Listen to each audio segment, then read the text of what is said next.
Thanks for coming to the Heart of Erie Trail. This is our Insider Tips webinar. Happy to have you all. A couple housekeeping things. One, we're going to keep everybody on mute just so we don't have a lot of background noise other than our speakers. We're going to have about a 45-minute presentation tonight, and then we'll have a Q&A the last 15 minutes or so. At that time, go ahead and feel free to unmute yourself and ask any questions you have. You can also ask questions in our chat as well. Those are always fun, so feel free to do that. And lastly, I think we are recording this evening so that if you have a friend who missed out on the presentation, you'd be able to feel free to send that to them or listen to it again if you would like. So this is our fourth Ohio to Erie Trail webinar series that we've done this spring. The first webinar, we did a Ohio to Erie Trail 101 webinar, and it was really all about our website and some of the resources and mapping and itineraries that folks can use to really plan your route in days worth of ride, or the entire trail if you wanted to. So that was our first. The second and third presentations were on self-guided and bike touring. So we got a couple different perspectives, one from just a person who rode the entire route, and another business that helps folks bike the entire trail system. And this evening, this is about insider tips. We've got 5 board members on our panel tonight. We all live in different parts of the state and are kind of know our regions. So each of us is going to speak a little bit about our areas. And the intent is just to give you some insider knowledge on things that are along the trail that you shouldn't miss. So that they may be right off the trail, or they may be a short distance off. But our goal is hopefully you'll have a little bit more knowledge about the trail system and what some of those must-see places are. I want to introduce our speakers. My name is Matt Simpson. I am with Delaware County's Preservation Parks. I'm our senior park planner. We also have Wade Johnston. Wade is the director of the Tri-State Trails in the Cincinnati area. We have Tom Biltz. Tom is the head of our Marketing and Communications Committee. And Tom also serves as the treasurer to the Heart of Ohio Trail in Knox County, which is also part of the Ohio to Erie Trail. We have Ernie Layman. Ernie is the proud owner of Ernie's Bike Shop. He's got 3 shops. One's in Massillon, one is in North Canton, and the other's in New Philadelphia. And lastly, we have Ken Nabe. Ken is a longtime board member, and he is in our Cleveland area, and he is well known for being the Greater Cleveland bicycle attorney. And with that, I think we'll turn it over to Wade. Wade is going to be our first speaker, and he's going to talk a little bit about the Cincinnati area. Thank you, Matt. Welcome to Cincinnati, everyone. This is either the start or the finish of your 326-mile bike ride. Matt, would you mind advancing to the next slide? So there's about 1 million things you can do within a mile of the trail down in Cincinnati. One of my favorite things to encourage people to do is to visit the Carew Tower, which is the top left photo here. This is one of the second tallest skyscrapers in Cincinnati, and they have a really cool observation deck at the top. It shows a really beautiful vista of the whole Ohio River Valley. And right at the bottom of that is Fountain Square. It's an iconic public space in the heart of downtown. I've highlighted a number of our historic destinations here. So at the bottom left here is the Hall of Justice, I mean Union Terminal, if you get that joke, which is our Cincinnati Museum Center. It used to be a major train station and now hosts the Cincinnati Museum. Really cool Art Deco building and a beautiful museum that was just recently retrofitted on the inside. Built in 1933. Center photo here is the Roebling Suspension Bridge, which we really encourage you to dip your tire in the Ohio River right there at the base of this bridge in Smale Riverfront Park, which is a beautiful park that is the home to the Ohio River Trail as it enters downtown Cincinnati. Two more really fun destinations in downtown: Findlay Market, which is the oldest continuously operating public market in Ohio, in the Over the Rhine neighborhood. Some really great restaurants that you can visit, and it's just a really fun Cincinnati experience to stop by.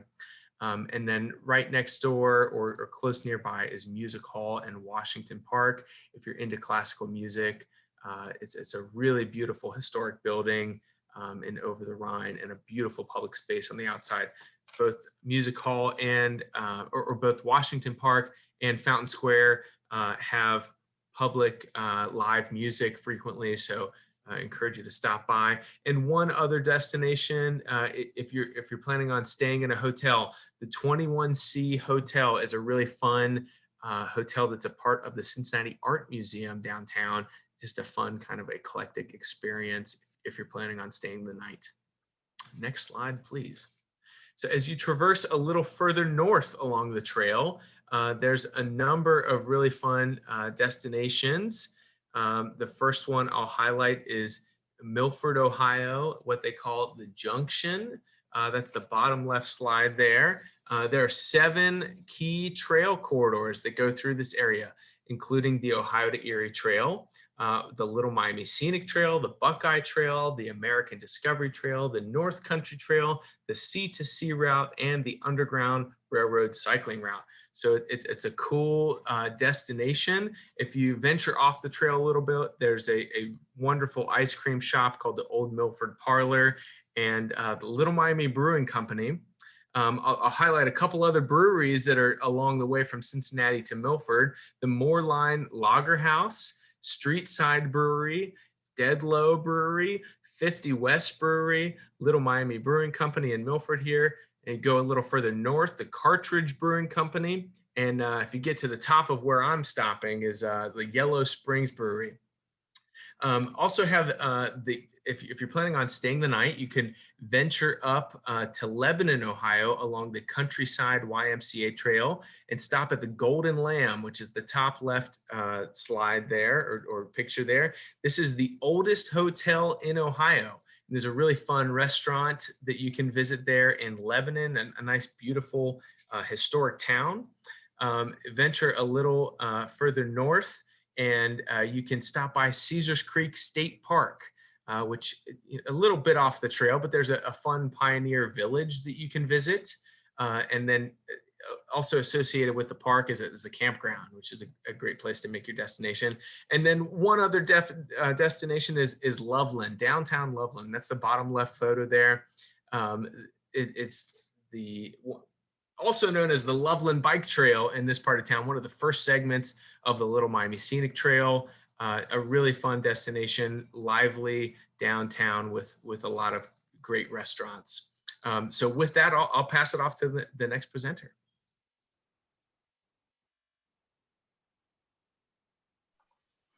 That is me. And Wade, I have to say, Loveland is definitely a great place to stop.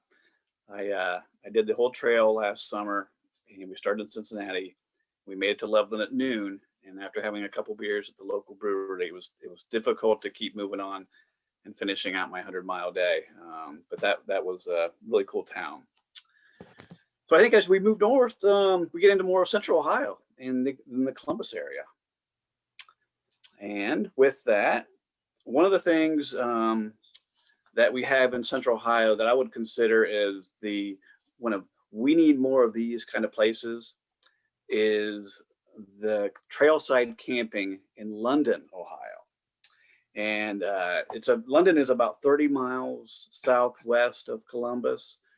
And the Friends of Madison County Parks and Trails have just done a fantastic job of building a trailside camping site right off the trail. It's got 3 raised platform sites, so if it's rainy, your tent's elevated. There's lots of trees to camp off of. as far as hammocking. They've got a shelter there. They've got a kiosk with all kinds of good information, a restroom, almost everything you would need. So really cool, a great element and a great place to stay. So if you're biking through this area, definitely plan on London's Trailside camping. It's also very close to downtown. Just a couple, maybe a mile from downtown. So pizza joints, gas station to kind of get yourself resupplied if you need to. And then lastly, if you're staying the night and you're heading north, definitely recommend you stop at the M&M Diner. This is a little mom and pop restaurant on the north side of town, just a really literally feet off of the trail. A great place to kind of fuel up and get ready to bike. So definitely hit the M&M Diner. As you get to Columbus, I think one of the highlights is the Scioda Mile. And this kind of upper middle image. If you don't know Columbus, they've put a lot of effort into their downtown in the riverfront along the Scioto River. And the Scioto Mile is basically a linear greenway park system, just really great for people watching, lots of trails. They've got a big water feature fountain there, restaurants. Definitely worth spending some time, a great place to have lunch, just kind of people watch. If you've got a little bit more time and you're not in a rush, I highly recommend you go to the North Market. North Market in Columbus is one of those special places. It's about 140 some years old as far as the market is concerned. It's one of the top 5 public markets in the country. You will find almost every type of food you would want. There's desserts, there's ethnic foods, there's bakeries, everything is there. They've got a really nice outdoor patio. They've got a nice bike rack area that's covered outside. Just very popular.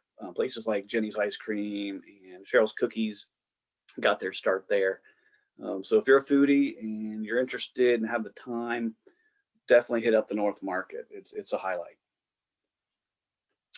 If you're spending the evening or the overnight in Columbus, and you want to take some excursions that are a little bit further away, but still definitely doable, you can bike up the Olympia Trail, and you go to Ohio State campus, which is a lot of fun. The campus is very pedestrian and bicycle friendly. You can see the oval and the horseshoe. If you want to head south, you can go to Battelle Darby Creek Metro Park. It's got a Scioto Audubon Metro Park.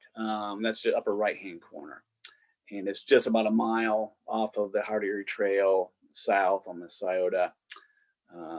They've got a big nature center there. If you're into kind of extreme sports, there's climbing walls and lots of bike paths and obstacle courses.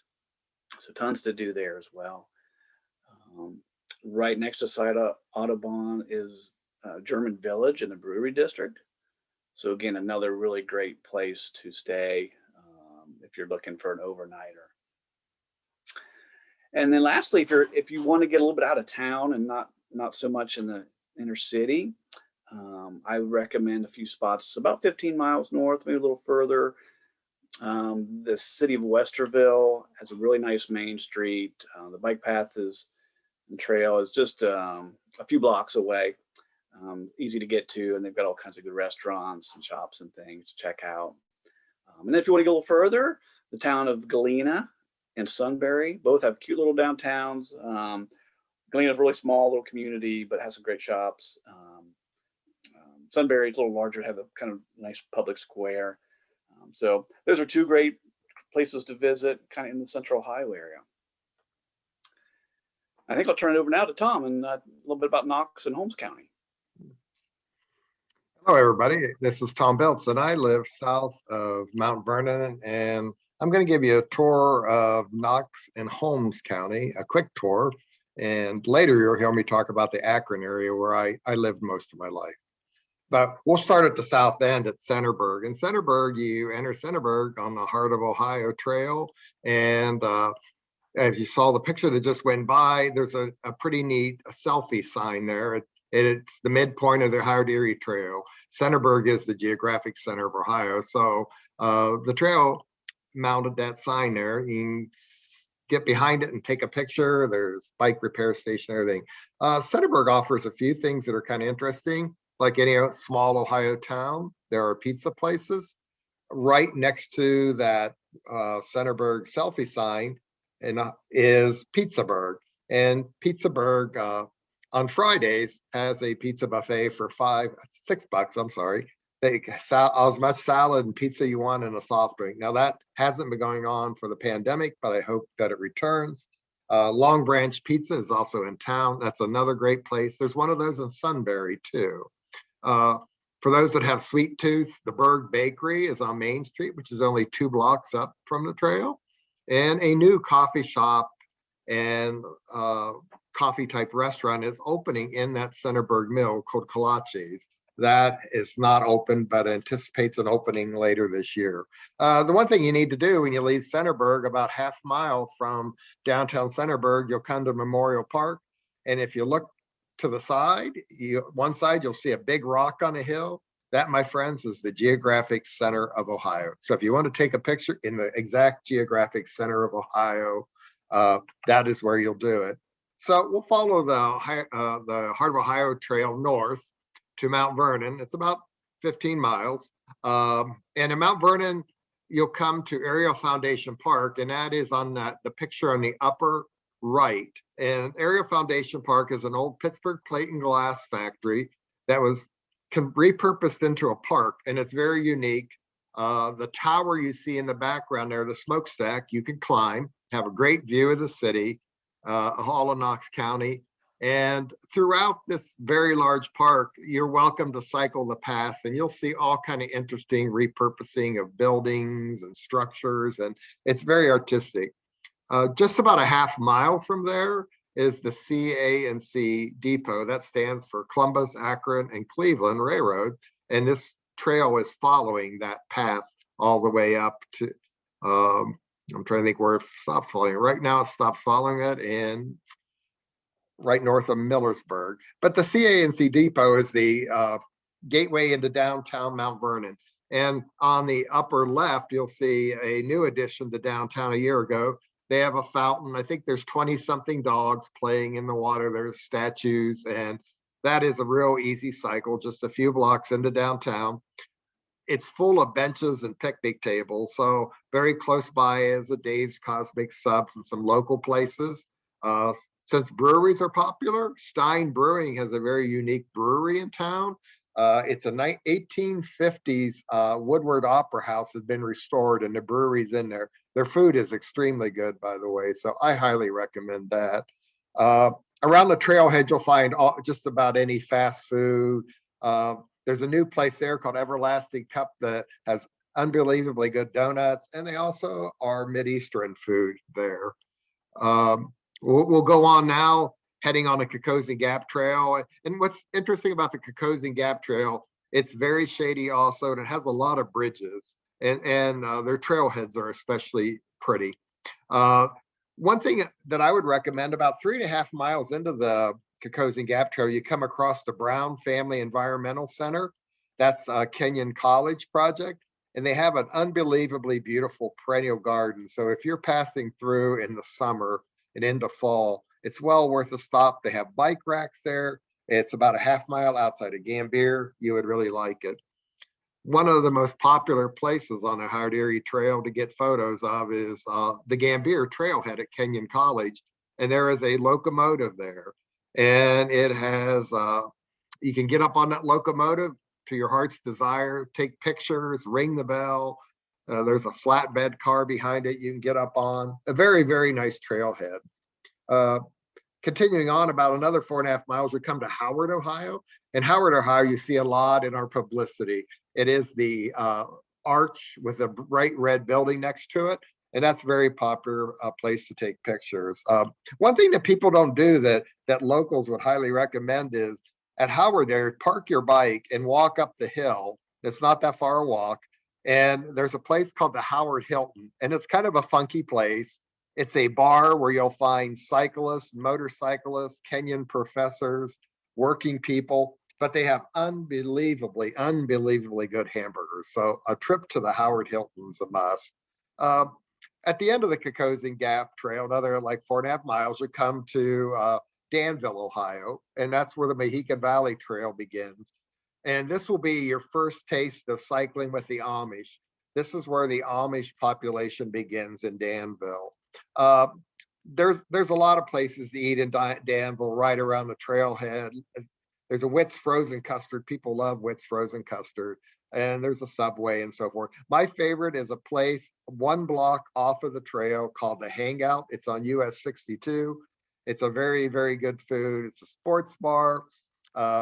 They always have lunch specials that are pretty good, like around $5 to $6. So an interesting thing that since we think about something kind of unique is you'll head about halfway between the Bridge of Dreams and Danville. You come to a road crossing. It's very distinctive. You're going to head down a hill. It's the only place you head down a hill, have to head back up.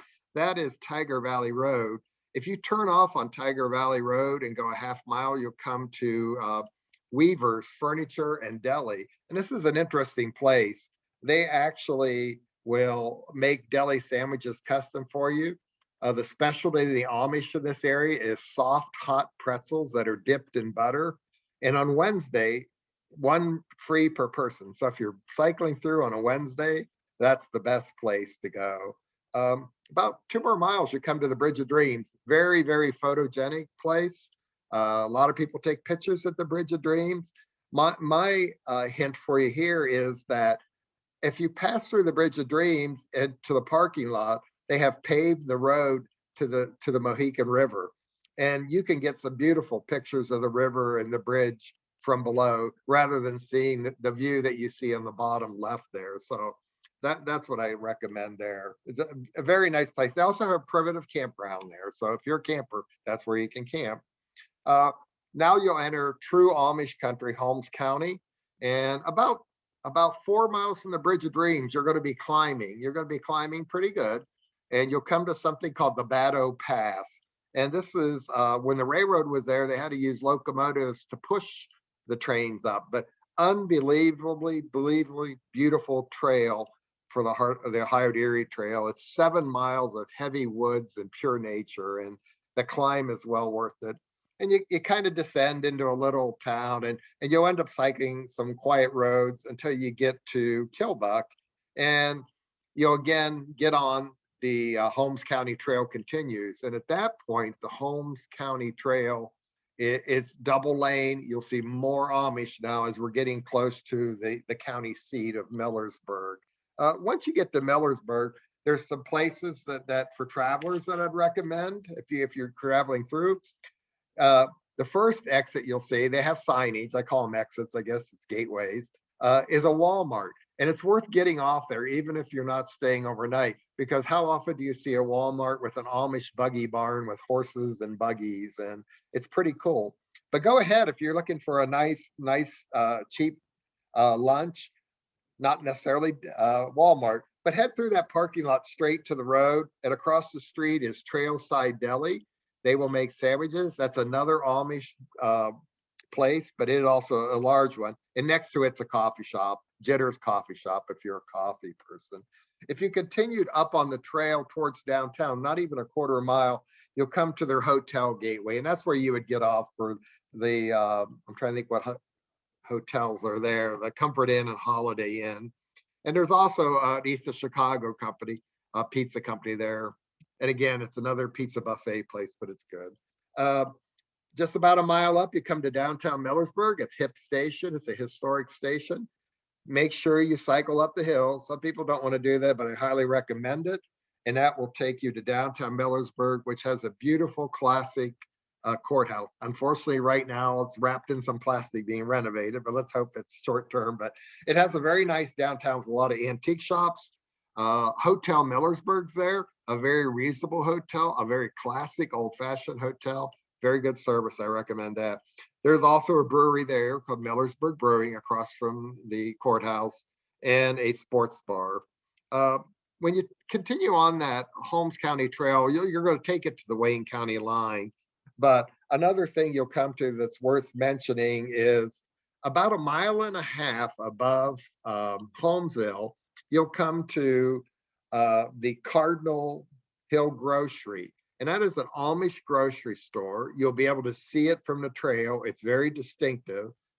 Coming north, it would be on your left.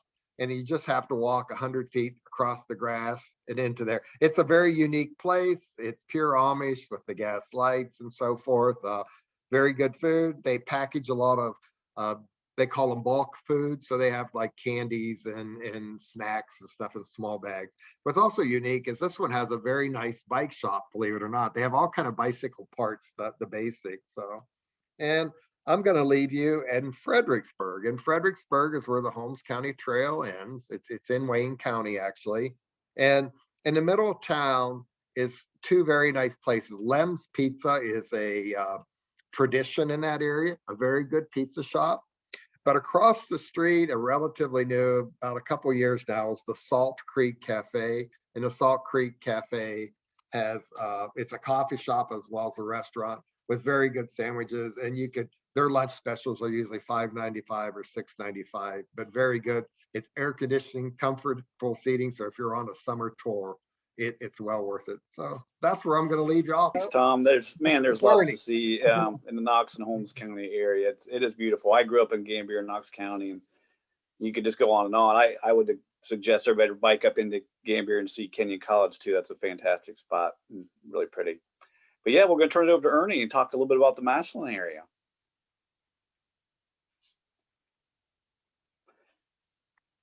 You're muted, Ernie. Okay, we're good? I can hear you now. Good now? All right.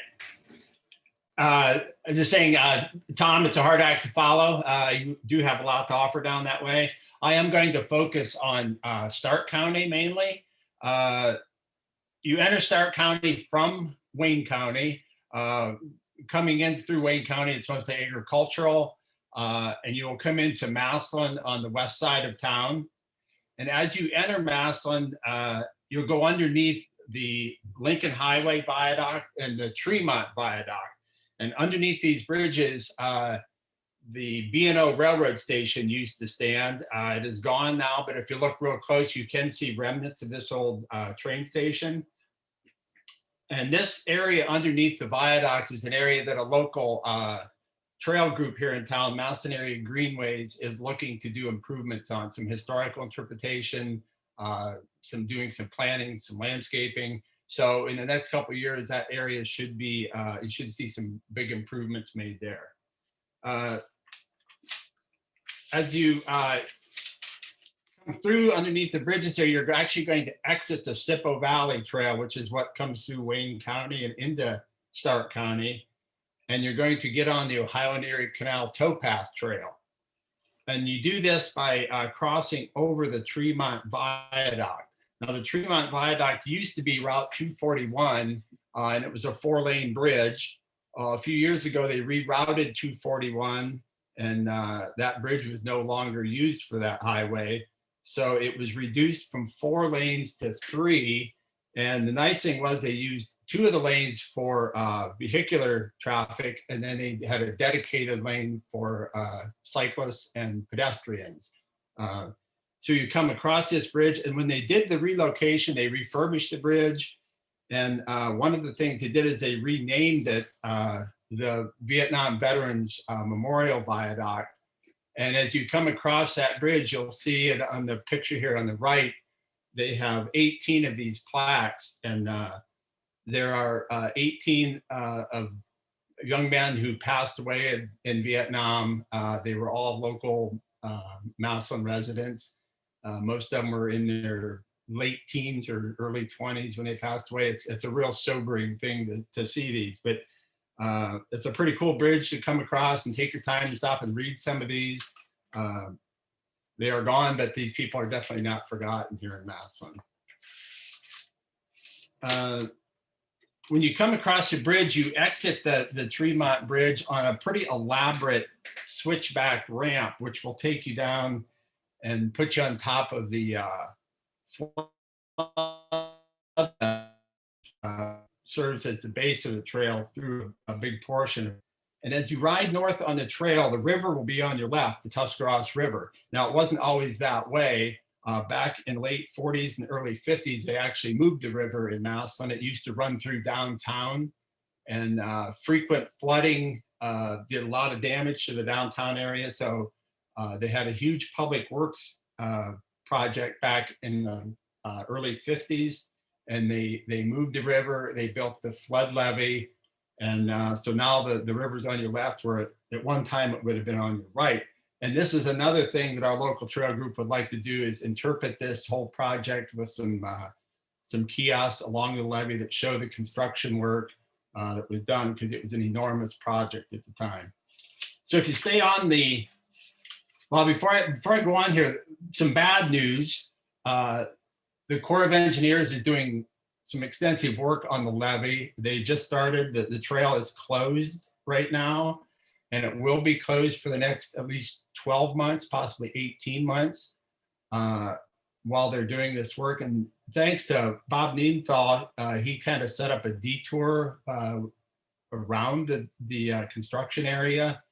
Hopefully it'll be 12 months, not 18 months, but we will see how that progresses. Sometimes Corps of Engineers works very slowly. The flood levee then ends at the Lake Avenue trailhead, and that's the picture on the upper left there. This is the home to our bike shop here in Massillon. It's also home to the Blue Heron Cafe, Second Soul Running Store, and Trailhead Canoe Livery. And this project came about when my wife and I purchased this property back in 1999. There were 2 abandoned homes on it. It was all grown up, a lot of junk on the property. And we worked closely with Stark Parks, and we kept the portion of the property that our building is on, and we donated the remainder of it to the local park department, and they put up the restrooms, canoe launch, they put in parking. It's a very nice facility, and it's a very successful private-public partnership that was totally propelled by the trail development that was taking place. So if you're doing the ride, definitely stop in and say hi. We'll air your tires up for you, buy you something cold to drink next door.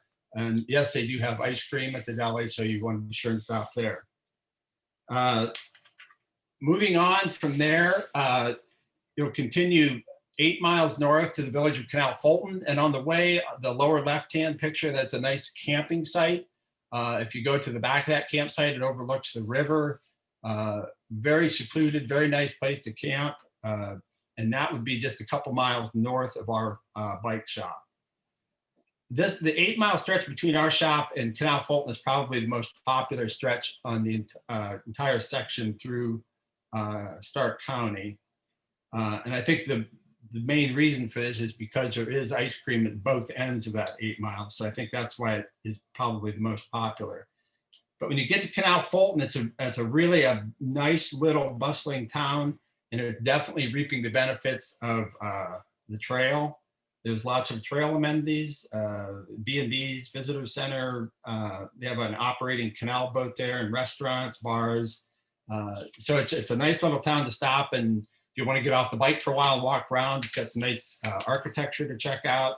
So if you're up that way, definitely spend a little bit of time in Canal Fulton. And then from there, you go on into Summit County to Clinton, and then up into Akron, which I believe Tom is going to cover that. But just close by saying, Stark County is like most of the counties on OTED. It's very diverse. You have small towns, big towns, farmlands, woodlands, old buildings, new buildings, old people, young people. And I always tell people that if you want to see Ohio, definitely do OTED, because that'll give you a great view of what Ohio is all about. So, and again, thanks, Matt, for having me. Yeah, thanks, Ernie. It's kind of neat when the trail transitions from a rail trail to a towpath. So that's pretty cool. Tom? Okay. I'm speaking on this because I lived most of my life in the Akron area, so I was nominated to do this, and I'm very comfortable with it. So we'll start on the southern end. Matt, you can go ahead and flip to the next slide. Barberton, Ohio is a town that most people bypass because it is across the Tuscarawas River and across the Towpath. But downtown Barberton built a very nice trailhead on the towpath, and there'll be a sign there, and it's called the Magic Mile, and it's well worth the trip. It will take you up on a bridge with a dedicated pedestrian bike lane and take you into downtown Barberton. And they've done a lot of work in downtown Barberton. The picture up on the upper right is they have a Lake Anna Park, and this park is beautiful. It's a big park, believe it or not, just a few blocks from downtown. Nice place to rest. They hold, mums were hybridized in Barberton, was big industry. So they have a mum fest in September. So if you're biking through, they put elaborate mum displays. But I tell you, the one thing to go to Barberton for, there's a very nice bike shop. R&D Bike Shop is right on 2nd Street, which is the Miracle Mile. And if you're going to go there, especially in this area, is Barberton chicken. And it's a very interesting chicken. It's a fried chicken from Eastern European, and it's served with something called hot sauce, which is basically a hot rice with tomato and peppers in it. The people there love it. There's probably 5 or 6 of these chicken joints. Right downtown there is White House chicken. So if you want to try Barberton chicken, that's the place. Barberton also has an interesting concept down there. They have Al's Corner, and Al's is a Hungarian restaurant and meat market. Again, we're during the pandemic, but prior to the pandemic, he had a Friday Hungarian buffet for lunch. And I don't know if this still exists, but that is Barberton. As you continue north towards Akron, you're going to enter the Portage Lakes area. And something I want you to look for that most people miss, on the far left of my pictures here is a portaging Indian. And that happens to be the Indian. And that is at their Merriman Road trailhead. And most people miss this because it's just a very short path, like less than 100 feet off the trail. And it's on the northern side of, I'm sorry, it's not I have the wrong road there. But it's the northern side of, I'm trying to remember the name of that road. I blanked out on it now, but you'll see a sign for it. And it's well worth going over there. Why I wanted to point this out on your trip, it would be kind of cool to take this picture, because this is where the Indians had to portage from the Manchester Road is what it is. Marty just answered that for me. But this is where the Indians had to portage from the Portage Lakes to get to Lake Erie through Akron, because Akron means high. And on the northern end of Akron, you will find another one of these Indians, and you'll bike right by it on the Towpath Trail in the Merriman Valley on Merriman Road on the corner of Merriman and Portage Portage Path, I'm sorry. And those are worth taking pictures of. The next thing that you'll come to as you pass, you'll actually be in a watered section of the canal. You don't see that very much, but the canal will be watered all the way into Akron pretty much. And you'll come to a floating towpath. A lot of people, this is very neat. It's behind the Firestone factory. The towpath had to be built to float on Summit Lake. And it's about a 1/4 mile long, extremely photogenic. Take pictures there. At the very end of it, Summit Metro Parks is completing a conversion to a nature center there. It was originally a pump house. This was a amusement park back in the day, 1920s or whatever. But I understand that is set to open within months. And then you'll follow the towpath. It's very scenic, and you'll kind of curve along on the side of the towpath into downtown, and you're there when you get to see the BF Goodrich factory smokestack. And this is notable here. That has been repurposed into a complex that has an awful lot to offer. There's a spaghetti warehouse there, but more importantly, there's a lot of breweries. And that's one thing in this downtown Akron area on the Towpath, you're going to come across a lot of breweries. I can't name them all. Our Shea acronyms there, Missing Falls and Lock 15. Barberton had at least one. I believe they have two. But also, as you continue along that towpath, which is now done, in the last 3 years, they've been doing some serious sewer and water work. It has now been restored and open. You can bike all the way down into Lock 3. And downtown Akron has been in like about a 3 or 4 year project to redo Main Street in Akron. And the lock is looking beautiful. There are large murals on both sides. So I would encourage you to follow the signs down into Lock 3 Park, because the towpath also goes around Lock 3. So you could miss it, but you want to visit Lock 3. And on the far northern side, they just finished the spectacular mural. That's the mural on the lower right here. So that park is well worth it. If you're downtown, my place to eat there is a place called Lockview. It's across from Lock 3 Park. They make all kind of exotic grilled cheese sandwiches, but they have tater tots, and they have good tater tots. And then as you leave downtown, you're going to come into an area, you're going to start going down the hill.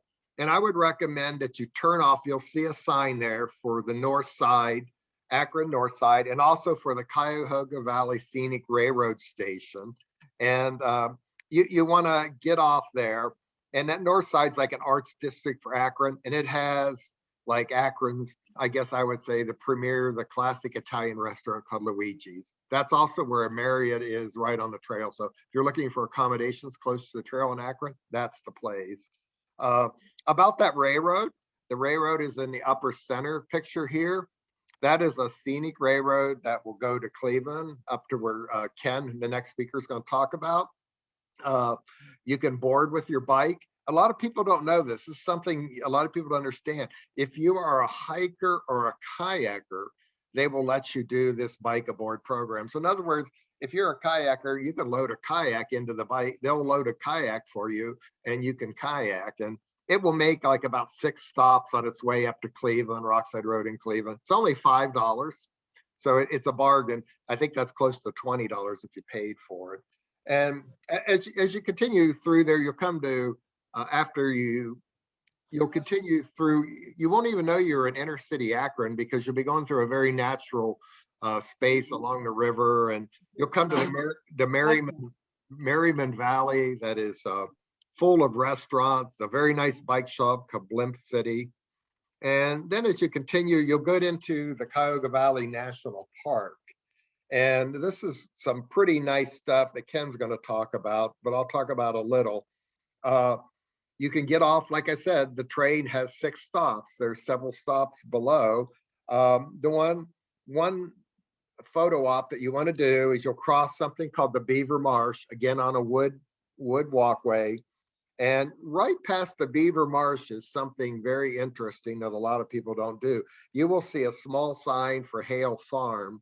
And there is a trail that's about a mile or so. We'll take you to Hale Farm, which is a restored historic village with, glass blowers and horseshoers and so forth. So it's a pretty cool place to visit. It also has a railroad stop there at the Indigo Lake Station. And finally, if you continue up the towpath, there's a couple cool things you'll come to. Soleil's Farm Market. You can't miss it. There'll be thousands of people seemingly at the trailhead. It's just not even a mile above the Beaver Marsh. And they have stands outside where they sell ice cream, sausage sandwiches, fruit cups, veggies, snacks.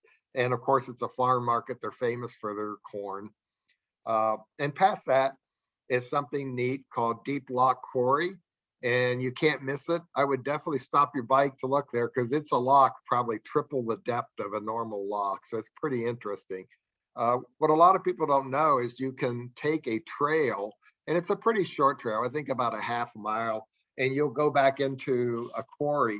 And this quarry was where a lot of limestone that built office buildings in Cleveland and Akron and so forth come from. So So that's where I'm going to end, sort of at the Summit County line below Peninsula. So, all right, thanks, Matt. Yeah, thanks, Tom. And I think we'll wrap up with Ken in the Cleveland area. Well, thanks, Matt. Thanks, Tom. Everybody has made me extremely hungry with all these great places to eat. One of the things Tom said was limestone, and now when you're in the Cuyahoga Valley National Park on the Towpath Trail, it is a limestone trail. Most of the other trail up till then is actually paved. So, you have to have a little wider tires, a little different terrain, especially if it rains. But once you're here and you go past the market that Tom aptly described, you get into a very quaint, nice town called Peninsula. And, Peninsula is just a little detour off the trail. It's almost nothing, but when you see Peninsula, make sure you go into Peninsula and check it out. You can change the slide then, Matt, please.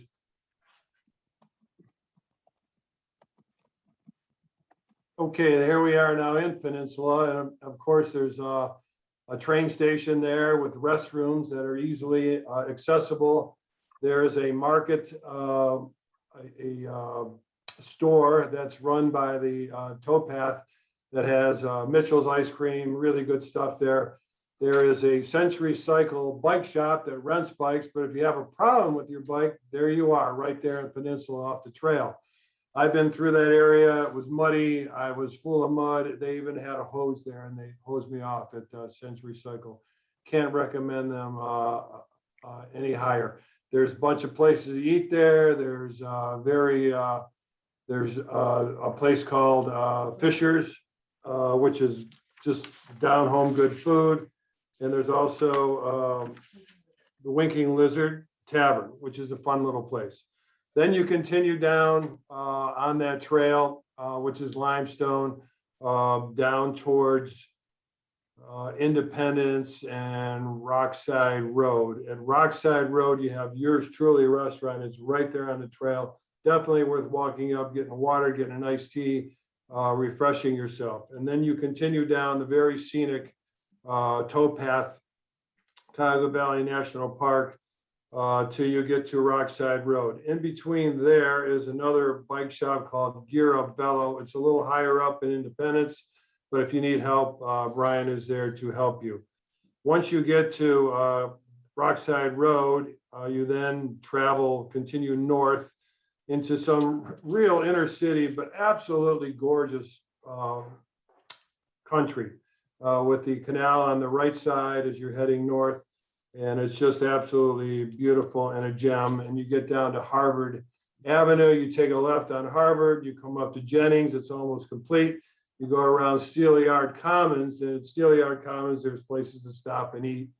And then you reach the stage 2, 3, and 4 of the Cuyahoga Valley National Park that is maintained by the Cleveland Metro Parks. It's done. It is absolutely phenomenal. It takes you all the way up into the Cleveland Centennial Bike Trail and then down into Cleveland's Flats. And in Cleveland Flats, you're going to see Merwin's Wharf, which is a very nice place to eat and to hang out. And then that's right at a place called Irish Bend, which is going to be a phenomenal little sector into the next part of the trail, which is going to become Wendy Park Bridge into Wendy Park. So right now you're at the bottom of the hill where Franklin goes up, and it takes you to the Cleveland Bike Lakefront to Edgewater Park. Well, there's a really cool area called Hingetown. It's at West 29th and Detroit. And at Hingetown, there's just a whole bunch of places you can go and eat. And they include places like, I forgot about the bike co-op, which is right next to Merwin's Wharf in the flats there. But as you head up towards West 25th, you have the West Side Market on the left, which is a phenomenal little place to go. There's a hostel there too. But when you then get to Hingetown, which is a little bit off the trail, in the Detroit Shoreway neighborhood, you got donuts and beer, you got Rising Star Coffee, all from scratch, the Cleveland Tea Revival with tea and food, you got a Beach Yard juice bar takeaway. You have donuts, Big Mouth Donuts. You have Larder Delicatessen, Saucy Brew Works, and Jukebox, all on West 29th, right off Detroit. Right around the corner from there, you have Joy Machines Bike Shop. So I know that we're running out of time, and I know I ran past this pretty quick. But then you get into Cleveland, there's plenty of places to go. You know, once you get in Cleveland, there's, of course, the Rock and Roll Hall of Fame. And the trail is either going to end with the ending going to be at Wendy Park when that's all completed, or it's going to be at Edgewater Park. But places to see along the trail are obvious. You'll see them, but Hingetown's a little bit out of the way. So I know we're running out of time, and that'll conclude it for me. Thanks. Yeah, thanks, Ken. I think the moral of the story here is there's just a ton of things to see and do along this trail. Whether you're doing a day trip or you're trying to do a multi-day and do the whole thing. So you can tell by all the passion of these 5 speakers how much there's to do in these particular parts of the state. But I think at this time, if we still have a few minutes, if we have any questions from any of the participants, feel free to unmute yourself and you can ask one of us a question if you have any.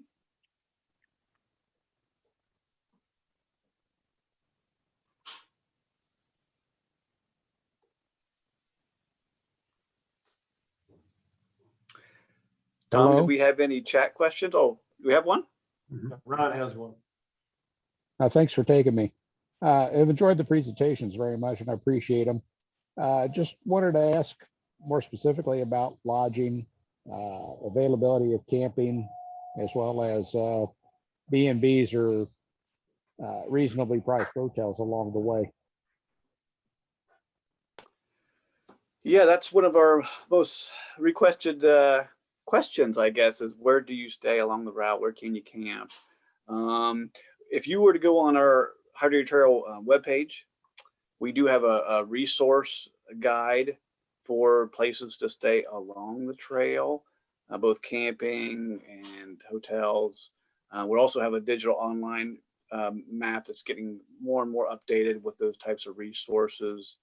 So that's kind of my input. I don't know, Tom, if you have any thought on that as well. Well, hotels and Airbnbs, you don't have an issue with. They're pretty plentiful along this trail, and I've seen them just about everywhere. Campgrounds are another issue. As Matt said, we're working on that, and particularly say from Columbus to the Bridge of Dreams, which is quite a distance. There's really not any. There are sort of unofficial, I would say, campgrounds. People allow you to camp at in Knox County, from Columbus right now, and I know Matt down in Delaware County, they're going to put a primitive campground in there very soon. But once you leave Columbus, your next place would be the Bridge of Dreams, which I'm trying to think how many miles that would be. Probably a good distance, 70 miles would be my guess, 50, 70 miles. So in the cities particular, there aren't campgrounds. It's unfortunate. So in Cincinnati and Columbus and Cleveland, there aren't. But generally, there are plentiful Airbnbs at a decent price. Thank you. Somebody just asked, Brad just asked, is there a list of these restaurants and breweries? No, there isn't. We did not compile that. I guess you could note them on this YouTube video. If you watch the video, and most of them, it could be Googled. Even the Akron ones, I'm sorry, the Amish ones I mentioned, show up on Google. So we would like to provide that resource in the future, by the way.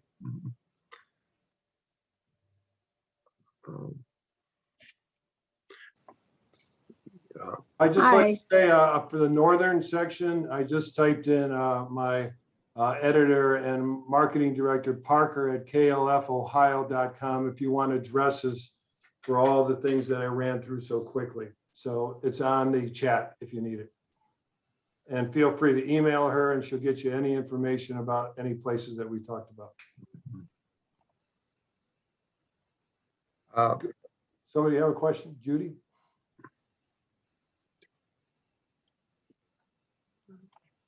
We have a couple questions in chat. And it's Wade. I don't think Wade's on the call yet. At least I don't see him, but if he is, he might be able to answer this. Somebody wants to know when Little Miami River Trails construction, the timeline or so forth. And I don't know the answer to that. So, Yeah, the bridge is under construction right now. It just started. That's going to be about a 1.5-year project. It will be finished in fall 2022. And then you will be able to take the direct route from the Little Miami Trail to the Ohio River Trail to get you to downtown. In the meantime, there's a pretty good detour that you can take to still reach downtown Cincinnati. Hello, hi, this is Tracy Ortman from Cincinnati. There is a closure June 6th in Morrow, by the way, or by the Monkey Bar, about a month. Yeah, Tracy, thanks for bringing that up. That's about a 50-day closure just north of Loveland, Ohio, starting June and it'll run through part of August.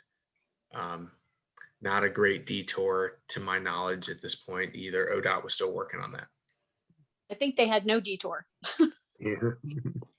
Something we were asking for maybe some modifications on. Haven't gotten a firm answer from them yet, though.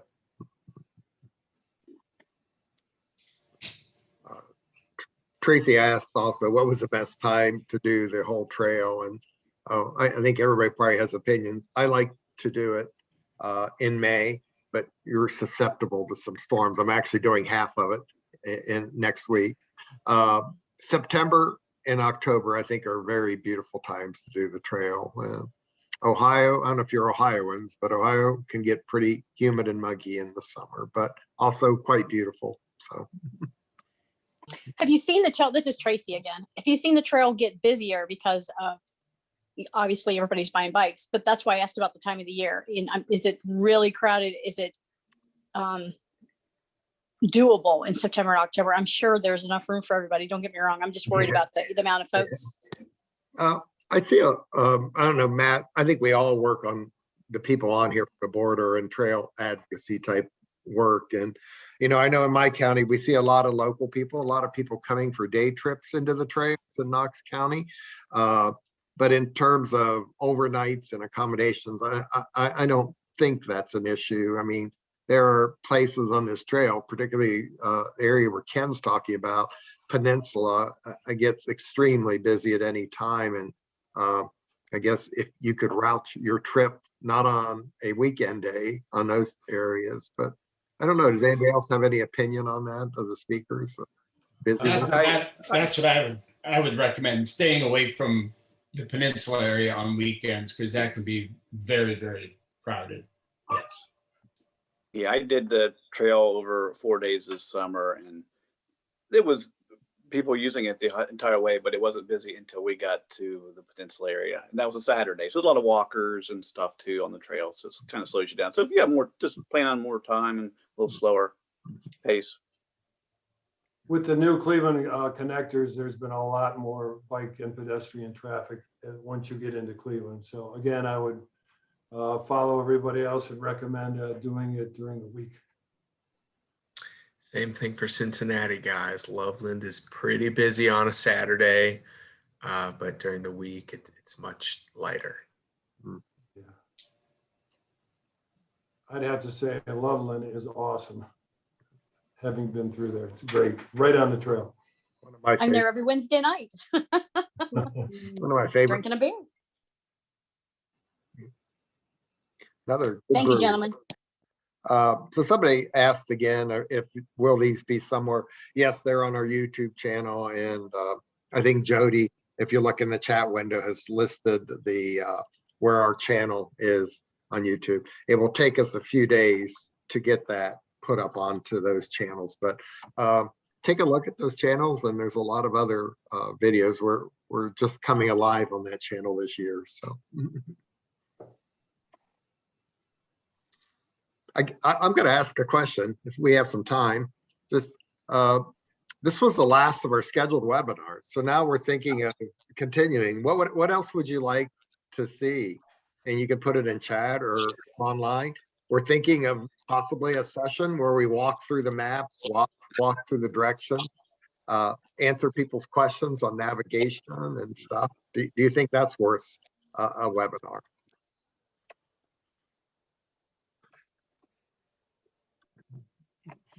Yeah, Yes. I think it's a good idea. I mean, like, I just have some basic questions like, is it better to go from north to south or from south to north? I can't remember if anybody even addressed that already. Maybe I missed that, but there's a lot of little questions. A good question and answer session might be really nice. Thanks. Yeah. Answer to that, it's about the same, I believe. It's sort of not like the Great Allegheny Passage in C&O where there's dramatic elevation change in Ohio. We don't necessarily have that. So, but I'm a south to norther, but that's my preference. What's the recommended for an intermediate rider miles per day? So I was thinking more in the future when you're doing some web or some Zoom meetings, some webinars, maybe on, training, you just can't get out and do 326 miles, having not ridden all that much before, don't get me wrong. And that's kind of what I'm planning on is training more or less. We go out 50 miles on the weekend and 30-mile sessions during the week, but to do back-to-back 80 miles or to do back-to-back 50 miles, what do you guys recommend is the best starting point? We might be over aggressive and do 80 a day. Yeah, I'm a pretty avid cyclist, and we did end up over 4 days. We did around 80 miles. We were whooped. It was, it's a flat, relatively flat, only a percentage or two grade, but over a full day with gear, we were pretty tired. So I think we would definitely add it another day. So more like 50 miles would be the max to have a nice, comfortable ride. On our website, we do have lots of itineraries for different lengths of tours if you want to do a 3, 5, or 8 day, whatever, with places to stop. So that could be a helpful resource for you too. But everybody's different. But I think 50 it's a lot. Yeah, we generally did a 50 to 60 mile, but it was kind of dependent on where we were staying or what accommodations were available. It kind of dictated how far we had to ride. But yeah, I'm with Matt. Around 50 miles was a comfortable length for us. Yeah, I think an ideal is 7 days for most people. And if you look on, like Matt said, the itineraries, and if you actually look at the Ohio to Erie Trails Moffett Memorial Ride, we do a ride. We do an organized ride where we support you, and that's in September. And I believe there are still some openings on that ride for this September, and that's 7 days. And I think that's a very nice itinerary. Most of the days are 40, 50 miles. The first day is the Cincinnati to Xenia, and it's the most miles, but it's also easy. It's mostly a beautiful paved trail. I mean, about 50 miles of it. So, but 7 days, I think, would be a good one. And like Ernie just said, is that type of accommodations, hotels, because you're going to get more hotels and B&Bs and in larger towns and metropolitan areas. Is that ride advertised on your website that you spoke of earlier? Yes, it should actually be in the banner page going across. So Jody's probably going to put that up there next. But yeah, it is prominent there, and they do an extremely nice job really taking care of you. So I believe it's $750, but I'm not sure. So.